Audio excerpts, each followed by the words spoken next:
What is up, YouTube? I'm going to work on being as entertaining, energetic, uplifting as possible in this vlog. People have told me that my vlogs are kind of stale. I'll agree with them. Listening to my voice does sound like paint drying sometimes, or I don't know if that makes sense, but it's like the same thing. My voice kind of sucks. I get it. I'm going to try to be as entertaining as possible in this vlog. I'm going to come up with top 4 predictions for Anaheim. I'm going to give you some tips and tricks for, I'm like the open bracket master. I've been in open bracket every single event besides regionals. So I'm going to give you some tips on how to succeed in open bracket. And then I'm going to talk about some other things as well. All right, so let's start off with the teams attending Anaheim open bracket. We got Strictly Business, Justice, Curse Orange, either Vex or TK. And or it could be like FaZe Red. Even my team, like my team just needs to win one more game and we're good. Same with FaZe Black. And then you have FaZe Red and Denial, who's one game behind us. And then you have TK and Vex, and they're like 5 games behind everyone. But they basically have to win all their matches, or I don't know how it works. But we basically have to win one more game, and we're in the league. Like I guess like officially in top 8 or whatever. But we're trying to hit that top 4 spot. All right. So this is my bold prediction for MLG Anaheim, all right? I got 2 out of the bottom 4 Season 2 teams making it. Maybe 3. And a lot of people may say that's bad. I don't know. But guess what, guys? Those teams have been playing against like top-level professional teams for the past month. They have a lot of experience. The league is very stressful, but at the same time, you learn a lot. You play against like the best teams that you can possibly play against, and you're constantly getting like team chemistry down with your team. So I don't know. I just feel like those teams are gonna be coming up like really strong. Uh, sorry. Teams to look out for: Justice. They had a really rough beginning in Season 2 league, and they started turning up at the end. I still think they're probably going to be, I think they're going to make it. They're really deadly, and they've been working a lot towards, man, I apologize. I just drank a protein shake, and it's like stuck in my stomach. All right.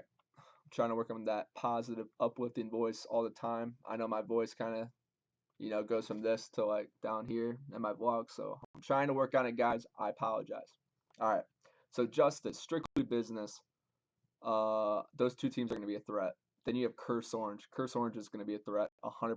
Miyagi and Itachi are beast on land. Croster communicates like any other person I've seen, and Mud Dog qualified for champs with his team, and no one saw that coming.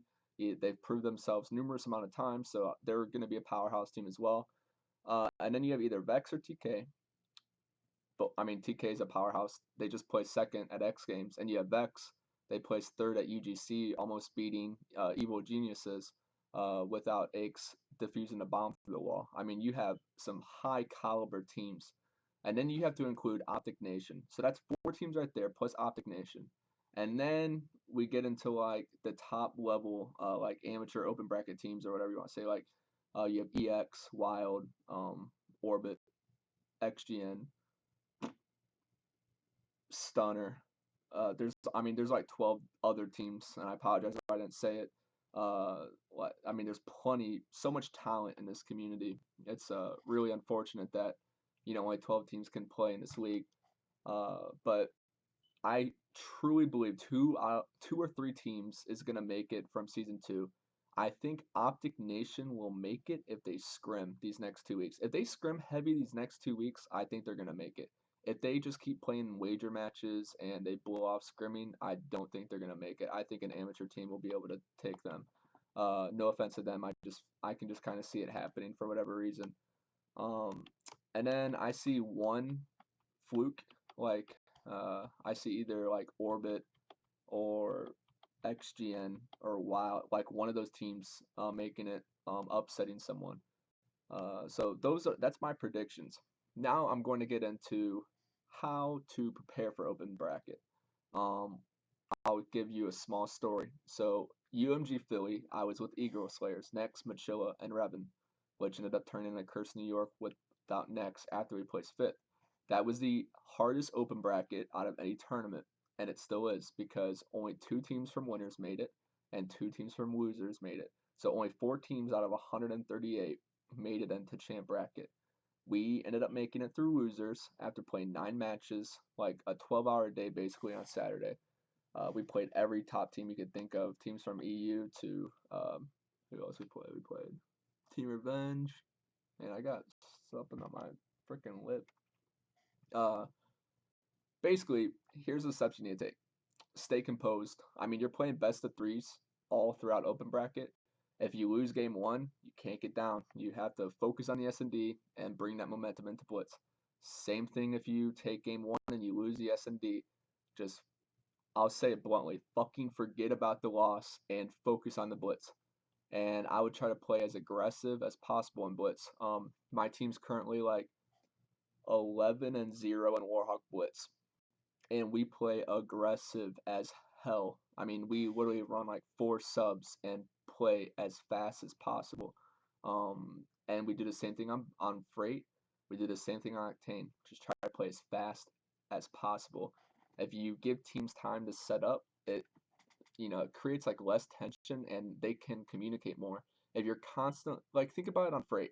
Freight Blitz is like the composure game for everyone, and it really tests teams' communication skills and their composure skills.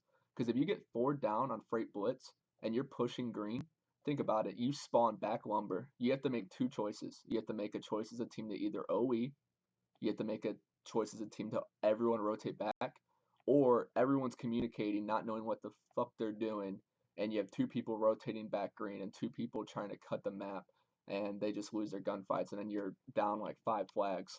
So you really have to keep composure in those situations, and I think you do that by if you want to break teams' composures, you play aggressive and they get flustered. So that's my personal opinion on it.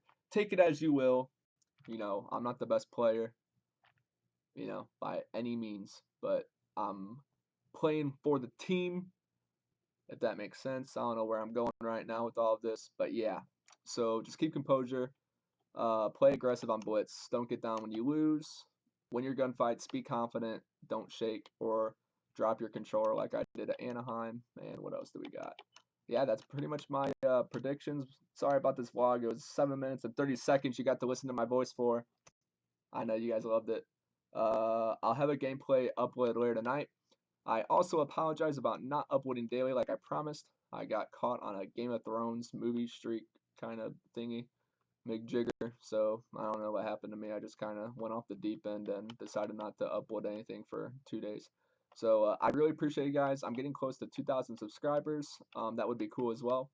I'm going to try to do a giveaway. We have a lot of stuff here in the Curse Crib to give away, and I can afford sending, something out to someone. So I think I'm probably going to do that for 2,000-3,000, maybe. We'll see. But I hope you guys enjoyed this vlog. Please leave your comments below on who you think will place top 4 at Anaheim. And I'll probably do another update video before we leave. See you guys later.